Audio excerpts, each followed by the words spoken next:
The evening sun cast long shadows through the gleaming windows of Maxwell Technologies as Dorothy Williams pushed her cleaning cart down the carpeted hallway of the 32nd floor. The gentle hum of the vacuum cleaner was her constant companion as she worked, moving between the maze of cubicles and offices that had become as familiar to her as her own home over the past 15 years. At 54, Dorothy carried herself with quiet dignity. Her gray-streaked hair was always neatly tied back, and despite the simple nature of her cleaning uniform, she wore it with pride. She had raised 2 children on this job. Her daughter Lisa, now studying nursing at the local community college, and her son Roy, who was pursuing engineering at a state university. Every evening, as she cleaned the offices of successful executives, she would imagine her children sitting in similar spaces someday. Evening, Mrs. Williams called out Tim from the security desk. He was one of the few people who actually saw her, treated her like a person rather than part of the office furniture. Dorothy smiled warmly at him as she checked in for her shift. "How's that grandson of yours doing, Tim?" she asked, signing the logbook with practiced ease. "Growing like a weed. Already trying to walk at 10 months. His face lit up as he talked about his family, and Dorothy felt that familiar warmth of human connection. As she made her way through the office, Dorothy fell into her usual routine. Vacuum the carpets, dust the desks, empty the trash bins, clean the windows. But Dorothy wasn't just cleaning, she was observing, listening, noticing. 15 years of working in these offices had taught her that walls had ears and cleaners had eyes. She noticed things others missed. Like how Mr. Peterson from marketing always left his computer password on sticky notes under his keyboard. Or how Mrs. Chen from Human Resources kept her backup files in an unlocked bottom drawer. Small details that spoke volumes about the daily life of the company. But lately, something had been different. The energy in the office had shifted, particularly around the executive floor. Dorothy first noticed it 3 months ago when she was cleaning near the CFO's office. Mr. Richardson had started having late visitors, people she'd never seen before, who came after most employees had left for the day. Tonight was no different. As she approached the executive wing, she saw lights still on in Mr. Richardson's office. Voices drifted through the partly open door. Dorothy slowed her cart, careful to keep the wheels from squeaking on the polished floor. "The transfers need to be untraceable," a man's voice said, unfamiliar and tense. "We can't risk anyone connecting the dots." "Everything's in place," Mr. Richardson replied, his usually confident voice now hushed and nervous. "By the time anyone notices, the money will be long gone and the company's patents will be worthless." Dorothy's hands froze on her cart. Her heart began to race, but she forced herself to keep moving, to act natural. She'd learned long ago that being invisible had its advantages. People spoke freely around the cleaning lady, as if she wasn't even there.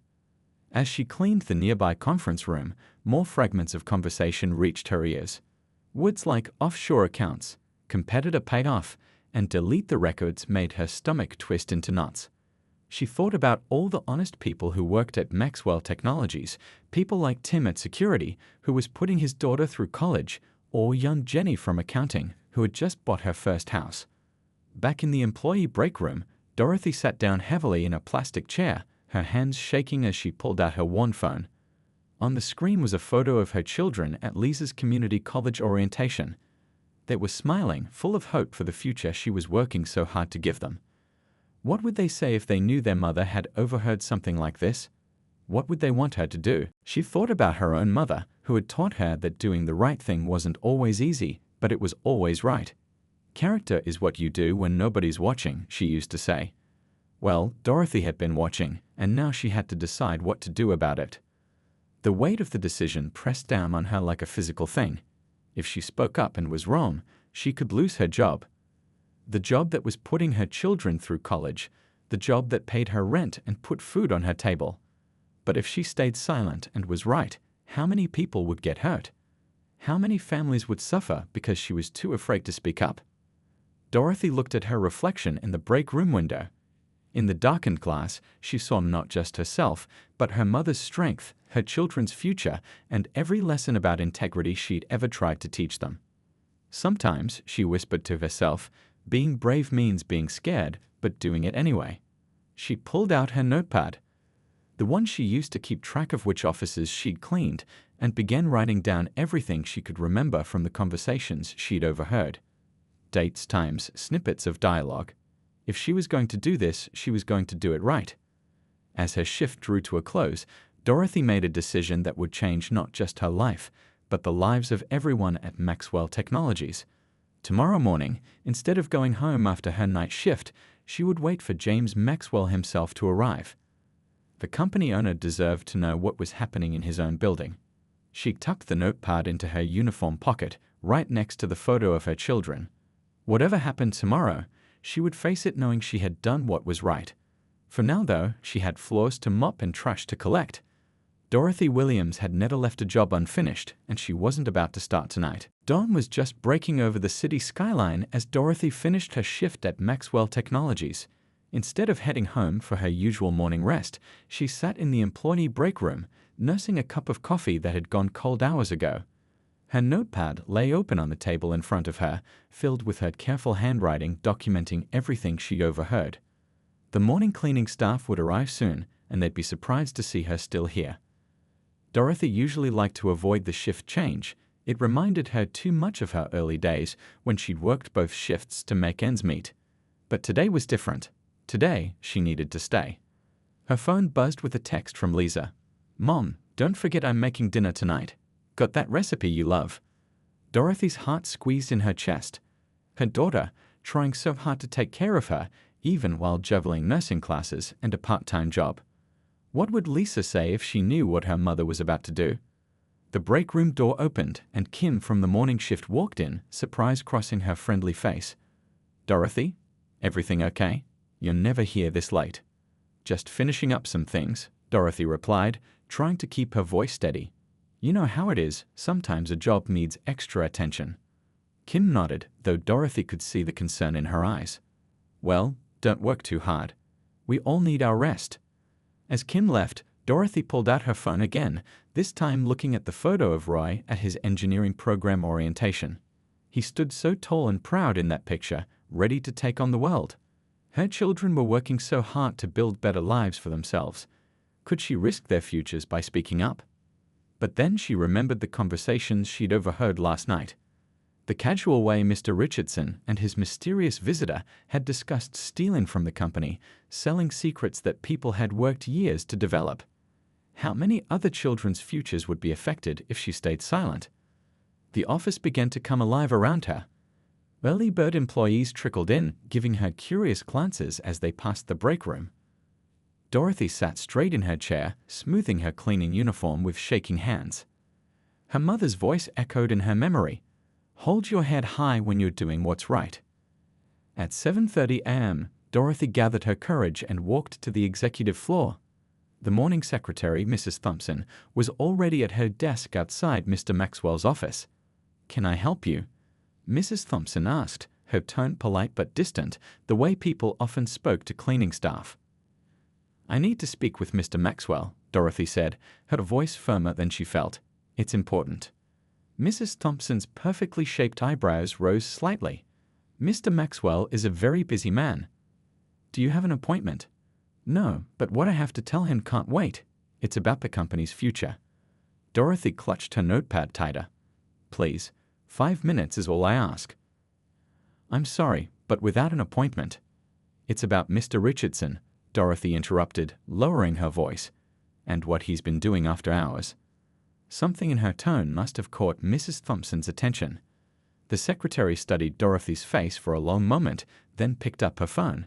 "Mr. Maxwell, she glanced at Dorothy's name tag, "Mrs. Williams here to see you. She's from the cleaning staff, and she says it's urgent." About Mr. Richardson. Dorothy's heart pounded as she waited. Through the glass walls, she could see James Maxwell at his desk, phone to his ear. He looked up, making direct eye contact with her. After a moment, he nodded. "Go right in," Mrs. Thompson said, sounding slightly stunned. Dorothy had cleaned Mr. Maxwell's office hundreds of times, but she'd never been in it while he was present. It felt different in the daylight, with its owner sitting behind the massive desk. Family photos lined the shelves, children's sports games, wedding pictures, casual family moments. It reminded her that he was human too, someone with a family to protect. Mrs. Williams, he said, gesturing to a chair. What's so urgent about my CFO that you needed to see me personally? Dorothy sat down, placing her notepad on her lap. Her hands were trembling, but her voice remained steady as she began to speak. Sir, I've worked here for 15 years. I've never complained, never caused trouble. I just do my job and go home. But lately, I've been seeing and hearing things that aren't right. She opened her notepad and began sharing everything she documented, the late-night meetings, the suspicious conversations, the mentions of offshore accounts and selling company secrets. As she spoke, she watched Mr. Maxwell's expression change from mild curiosity to intense concern. How long has this been going on? He asked, leaning forward in his chair. The meeting started about 3 months ago, Dorothy replied. At first I thought it was just late work, but then I started hearing things that didn't sound right. Mr. Maxwell was quiet for a long moment, studying her face. Do you understand the seriousness of what you're telling me? These are very serious accusations against a high-level executive. Dorothy met his gaze steadily. Yes, sir, I do. That's why I couldn't stay silent. This company gives jobs to hundreds of people, good people with families to support. Whatever Mr. Richardson is planning, it would hurt all of them. He nodded slowly, then reached for his phone. Mrs. Thompson, cancel my morning meetings and get me corporate security right away. He looked back at Dorothy. Mrs. Williams, I'm going to need you to write down everything you've told me. Every detail you can remember. Can you do that? Yes, sir, Dorothy said, relief flooding through her. He believed her. Whether anything would come of it, she didn't know, but at least she'd done what she could. As she began writing her statement, Dorothy thought about her children again. Whatever happened next, she could face them knowing she'd stood up for what was right. Maybe that was the most important lesson she could teach them, that integrity wasn't just a word, but a choice you made when it mattered most. The next week at Maxwell Technologies felt like walking on eggshells for Dorothy.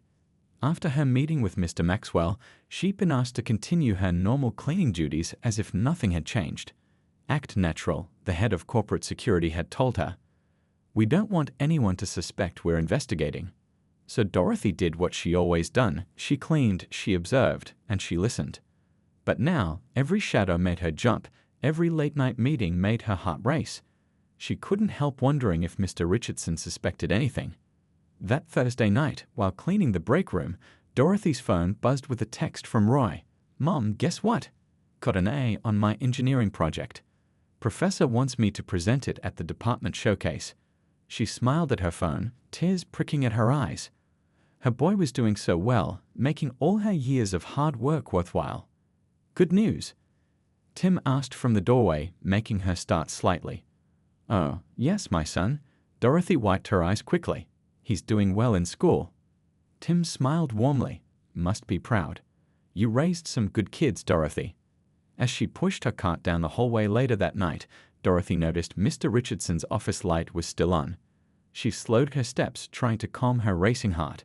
Just act normal, she told herself. You're just the cleaning lady. Nobody suspects anything. Through the glass walls, she could see Mr. Richardson at his desk, surrounded by papers. He was talking on his phone, his face tense. As Dorothy began emptying the nearby trash bins, his voice carried through the partly open door. We need to move faster, he was saying. Something feels off. I don't know, just a feeling. Better to do it now than risk. He stopped abruptly as Dorothy's cart squeaked. I'll call you back.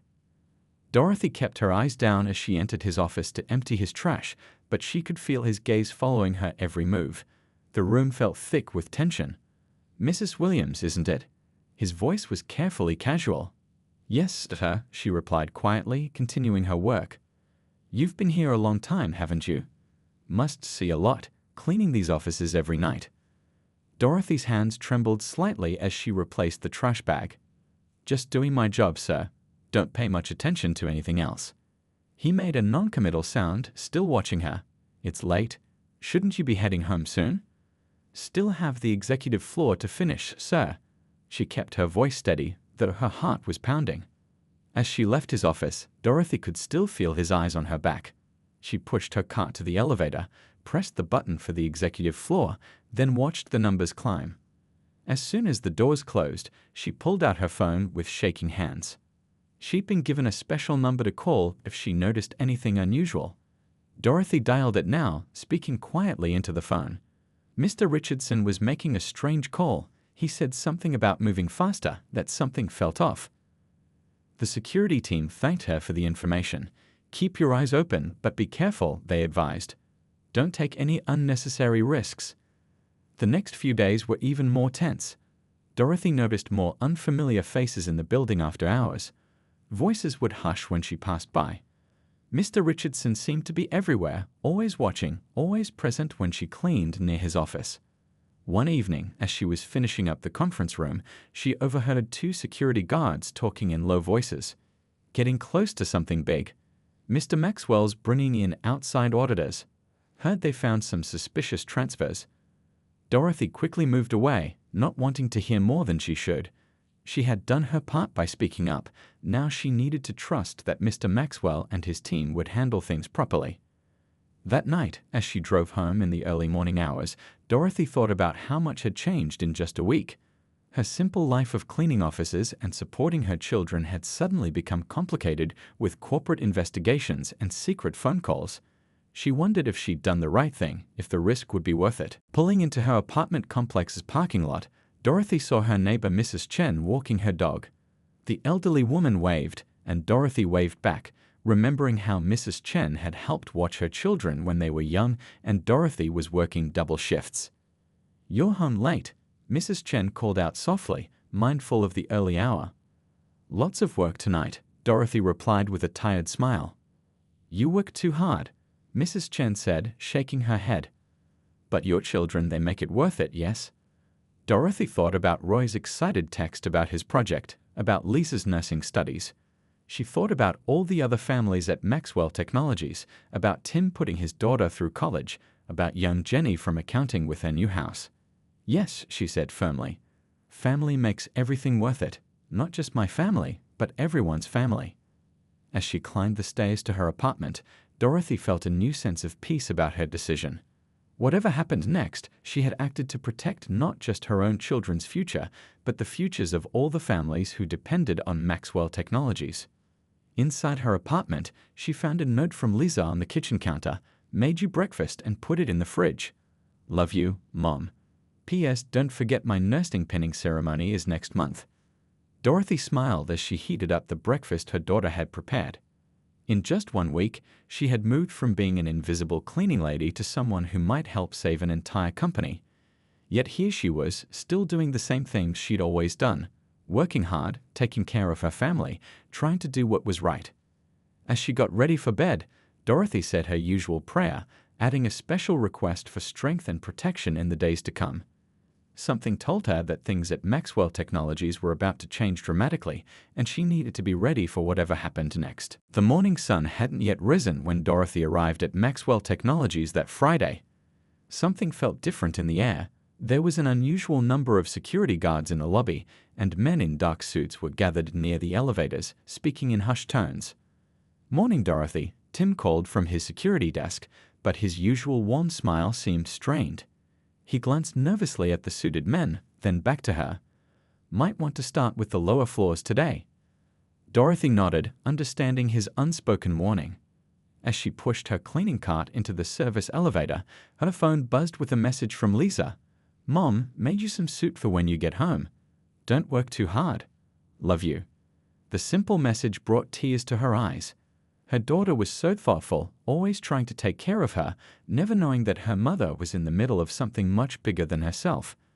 Dorothy wiped her eyes quickly as the elevator doors opened on the 15th floor. She had barely started cleaning when she heard commotion from above.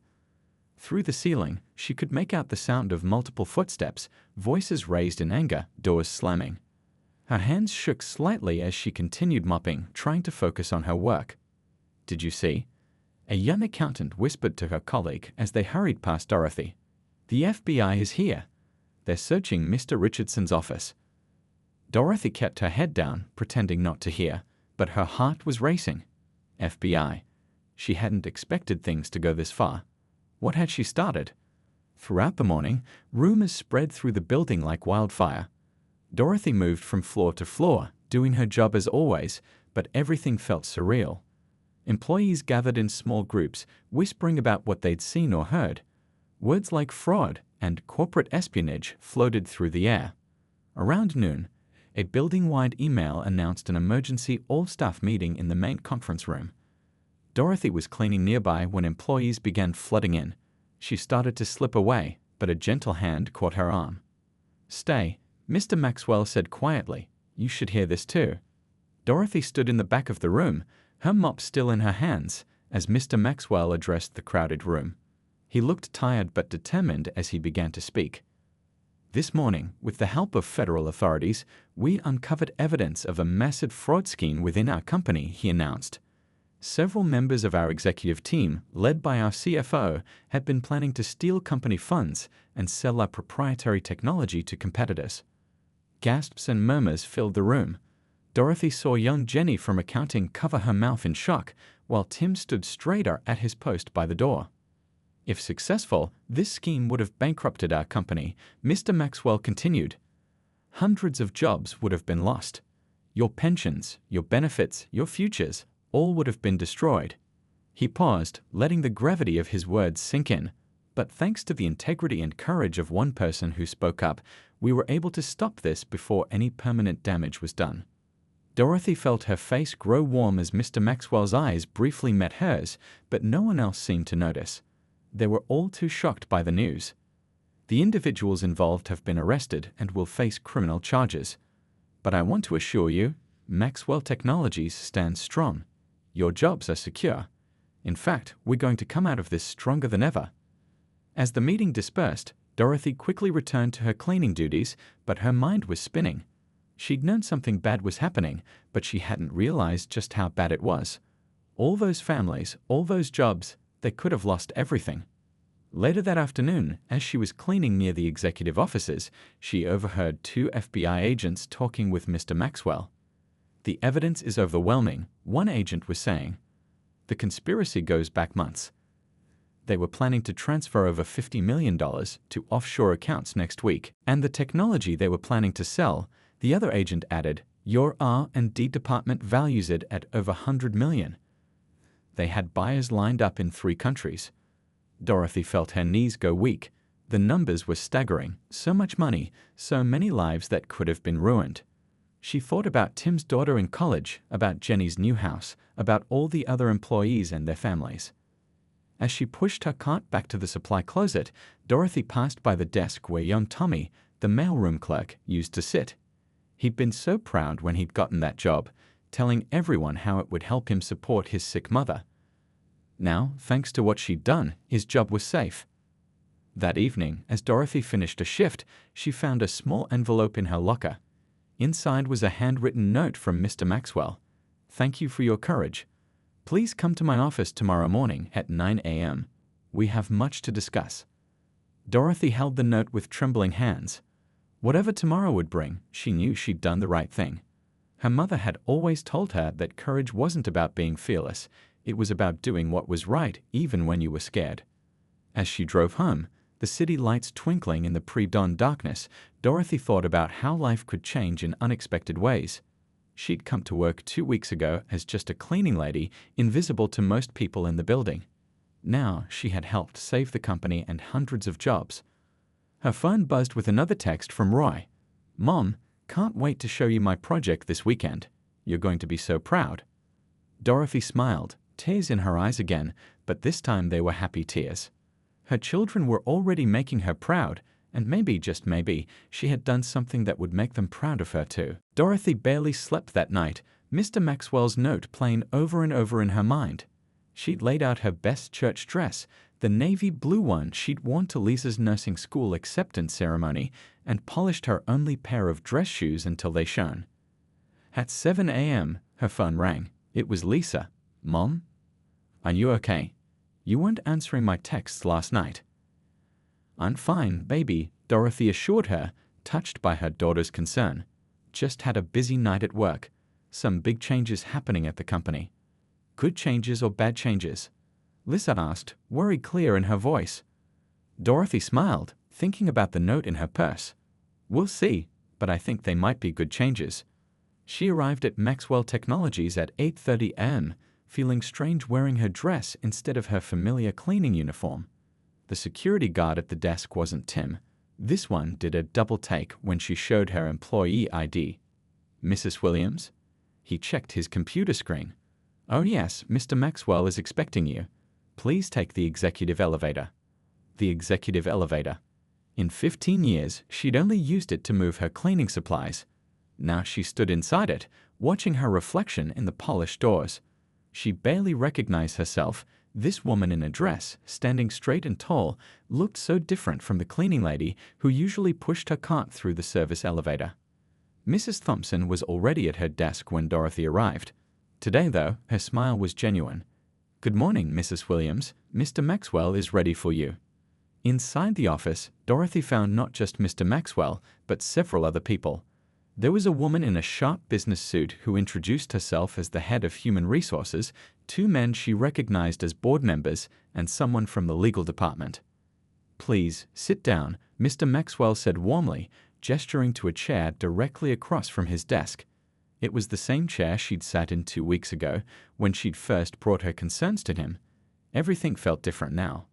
"Mrs. Williams," he began, "first, I want to thank you again for what you did.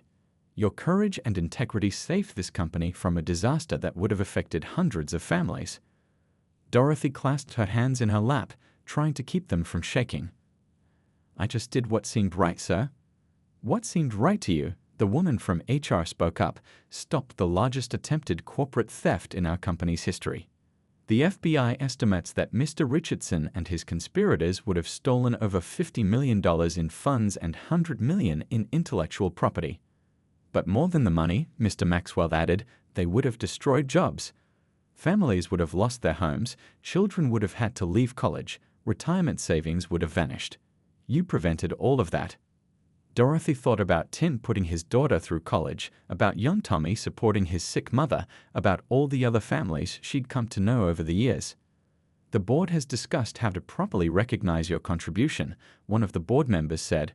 "We believe we found a way to do that." Mr. Maxwell pulled out a folder. "Mrs. Williams, we would like to offer you a new position at Maxwell Technologies. We're creating a role specifically for you, Director of Workplace Integrity and Operations." Dorothy's heart stopped. I don't understand." "You've worked here for 15 years, the HR director explained. "You know this building and its people better than anyone. You notice things others miss. You understand the importance of integrity and doing the right thing. These are exactly the qualities we need in this position." Mr. Maxwell opened the folder. "The role comes with a significant salary increase, 3 times your current salary. Full benefits, of course." And he smiled. "A college scholarship program for your children." Dorothy's hand flew to her mouth. Tears welled up in her eyes as she thought about Lisa's nursing school tuition, about Roy's engineering program costs. I don't have a college degree," she whispered. "You have something more valuable," Mr. Maxwell replied. "You have integrity, wisdom, and 15 years of experience observing how this company really works. We'll provide all the training you need for the technical aspects of the job." The legal representative stepped forward with more papers. "We've also arranged for a substantial reward for preventing the fraud. The board has approved a bonus of $100,000 in recognition of your actions." Dorothy felt dizzy. The numbers didn't seem real. Just last week, she'd been worried about how to help Lisa buy her nursing uniforms. "Take some time to think about it," Mr. Maxwell said gently. "Review the paperwork with your family." "No," Dorothy said firmly, surprising herself with her own certainty. "I mean, yes. Yes, I accept the position." She thought about what her mother always said about opportunities being God's way of opening doors. "I'll work hard to learn everything I need to know." "We know you will," Mr. Maxwell smiled. "You've never done anything less." The next hour was a blur of paperwork, signatures, and explanations of her new role. She would oversee workplace safety, employee concerns, and operational integrity. Her years of observing the building's daily life would help her spot potential problems before they became serious issues. As she left the office, clutching her folder of papers, Dorothy passed by her old cleaning cart, still parked where she'd left it the night before. She touched it gently, remembering all the nights she'd pushed it through these holes, all the floors she'd mopped, all the trash she'd collected. Her phone buzzed, another text from Lisa. "Mom, everything okay? You're being mysterious." Dorothy smiled, typing back, "Everything's wonderful, baby. Wait till you hear what happened. God is good." As she walked through the lobby, she saw Tim back at his security desk. He looked up as she passed, did a double take at her dress, then grinned broadly. "Looking good, Mrs. Williams," he called out, or should I say, Director Williams? Dorothy laughed, feeling joy bubble up inside her. "Just Dorothy is fine, Tim. Some things don't need to change." She stepped out into the morning sunlight, feeling its warmth on her face. In her purse was the paperwork that would change her family's life forever. But more than that, she carried the knowledge that doing the right thing, no matter how scary, could lead to blessings beyond imagination. Opening her car door, Dorothy paused for a moment, looking back at the towering building where she'd spent so many nights cleaning. Tomorrow, she would return not as a cleaning lady, but as a director. The thought both thrilled and terrified her. But as her mother always said, when God opens a door, He doesn't push you through it. He gives you the courage to walk through it yourself. Taking a deep breath, Dorothy slid into her car, ready to drive home and share the incredible news with her children. She couldn't wait to see their faces when she told them about the scholarships, about her new position, about how their lives were about to change. Sometimes, she thought, the biggest changes come not from grand gestures, but from simple choices to do what's right, even when it's hard. And sometimes, those choices lead to miracles. Dorothy's hands trembled as she unlocked her apartment door that afternoon. She could hear voices inside. Both Lisa and Roy were home, something that rarely happened during weekdays. They must have sensed something important was happening from her mysterious texts. "Mom." Lisa jumped up from the couch. "What's going on? Why are you home so early?" And she looked at Dorothy's dress. "Why are you all dressed up?" Roy came out of the kitchen, still holding a half-eaten sandwich. "Mom, is everything okay?" Dorothy set her purse down carefully and looked at her children, her beautiful, hard-working children who had never complained about their modest life, who had always supported her even when things were tough. "Sit down," she said softly. "I have something to tell you." They sat together on their old couch, the one Dorothy had bought secondhand 5 years ago. She took a deep breath and began telling them everything, about overhearing the suspicious conversations, about reporting to Mr. Maxwell, about the FBI investigation and arrests. "Mom," Roy interrupted, his eyes wide. "You helped stop a huge corporate crime? That's amazing." "But wait," Lisa added, worry creasing her forehead.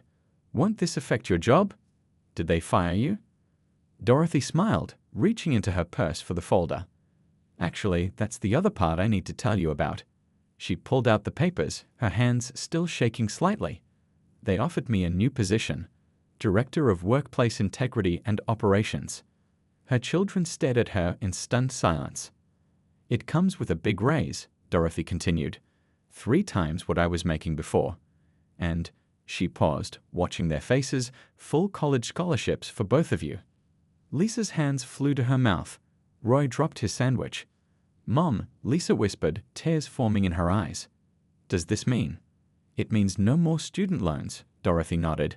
"No more worrying about tuition. You can focus on your nursing program, baby. And Roy, you can add any classes you want to your engineering degree." Roy looked at the papers in Dorothy's hands. "But how? I mean, you were a cleaning lady yesterday. How can they make you a director today?" "Because your mother has something more valuable than a fancy degree," Dorothy said, remembering Mr. Maxwell's words.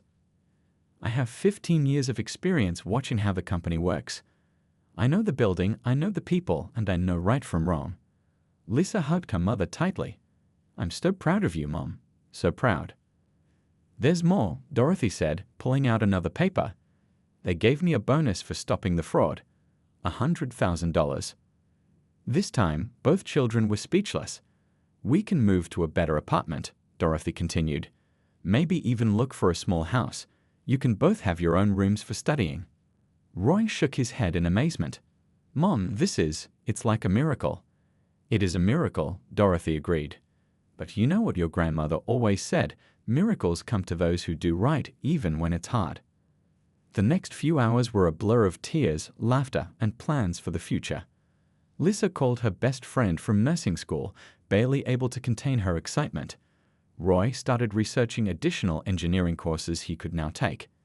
That evening, as they sat around their small kitchen table eating the celebration dinner Lisa had insisted on cooking, Dorothy's phone buzzed with a text from Tim. "Heard the news is official. Congratulations, Director Williams. The whole security team is thrilled."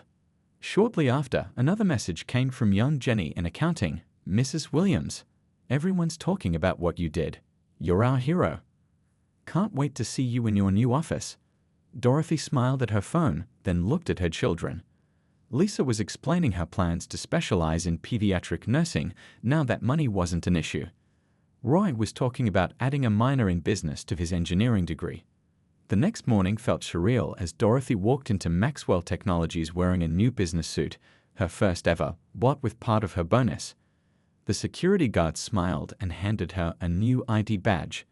Dorothy Williams, Director of Workplace Integrity and Operations. The executive elevator felt different now. It was where she belonged. As she stepped out onto the executive floor, she saw that the office next to Mr. Maxwell's, the one she used to clean every night, had her name on the door. Inside, she found her old cleaning cart parked in the corner, now decorated with a big bow. A note from Mr. Maxwell was attached. "To remind us where integrity really comes from, the people who see everything and choose to do what's right." Dorothy touched the cart gently, thinking about all the nights she pushed it through these holes. Now it would serve as a reminder, both to her and to everyone else, that dignity and integrity could be found at every level of a company. Mrs. Thompson appeared at her door with a schedule. "Your first meeting is at 10 a.m. You'll be talking to the cleaning staff about improving their working conditions. Mr. Maxwell thought you want to start there." Dorothy smiled, sitting down at her new desk. On it were 3 framed photos, one of her children, one of her mother, and one of her in her cleaning uniform.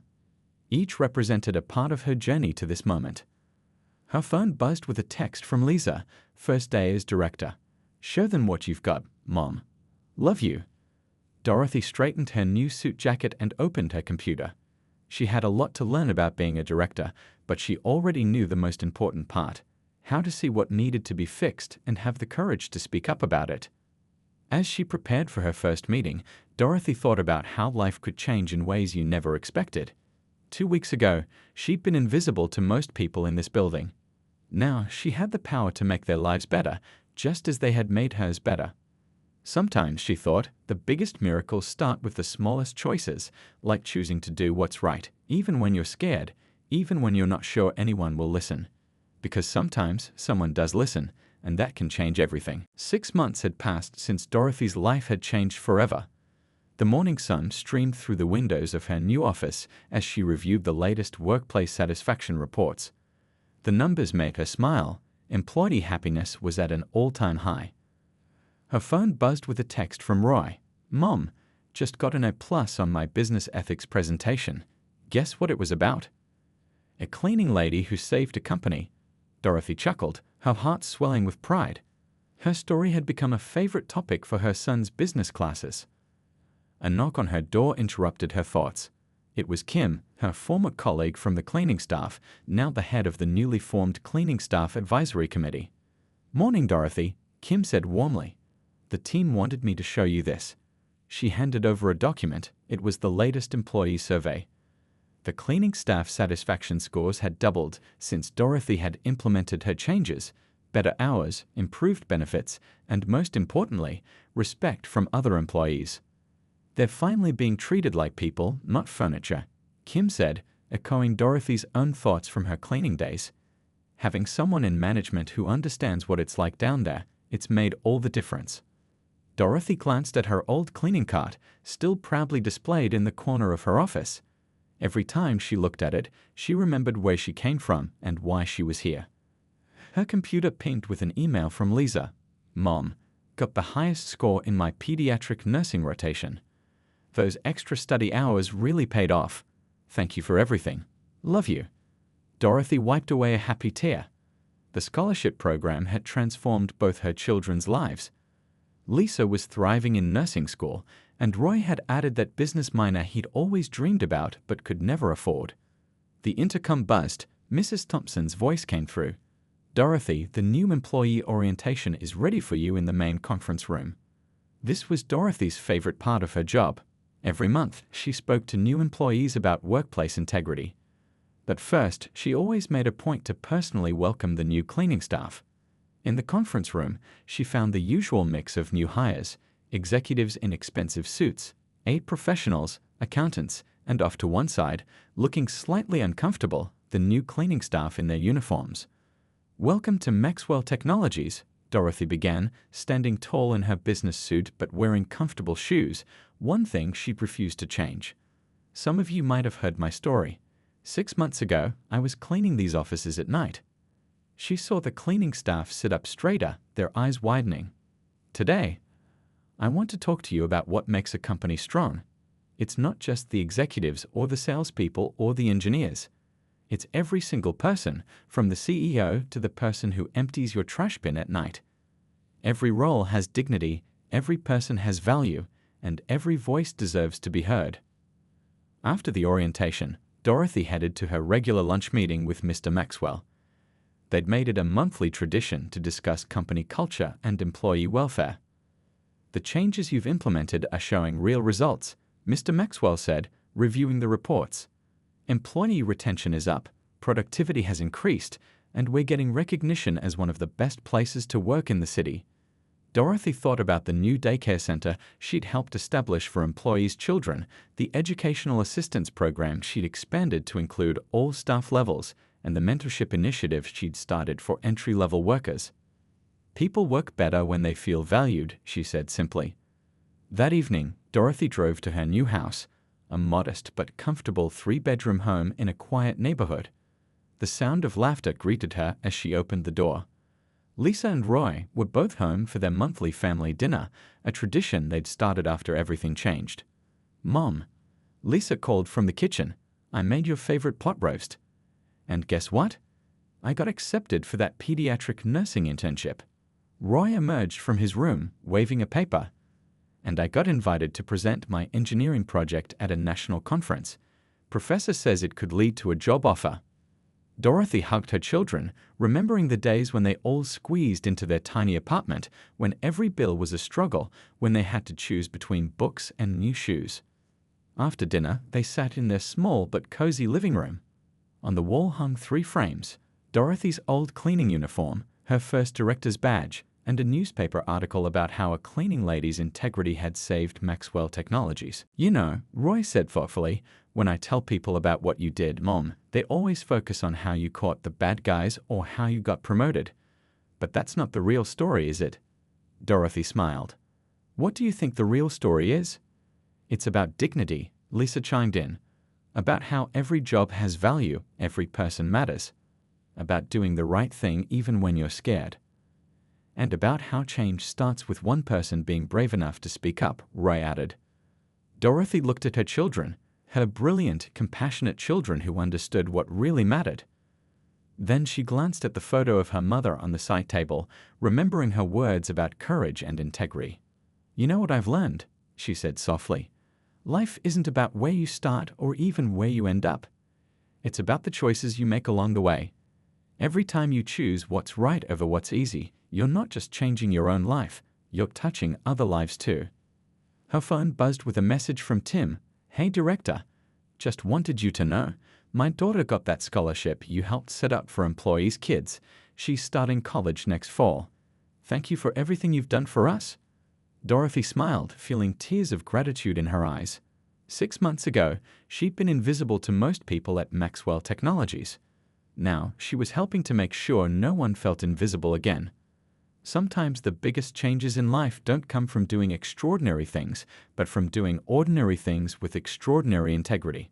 Sometimes all it takes is one person willing to stand up for what's right, one voice willing to speak up for others, one heart brave enough to choose integrity over fear. And sometimes, just sometimes, those choices create ripples that turn into waves, changing not just one life, but many lives for generations to come.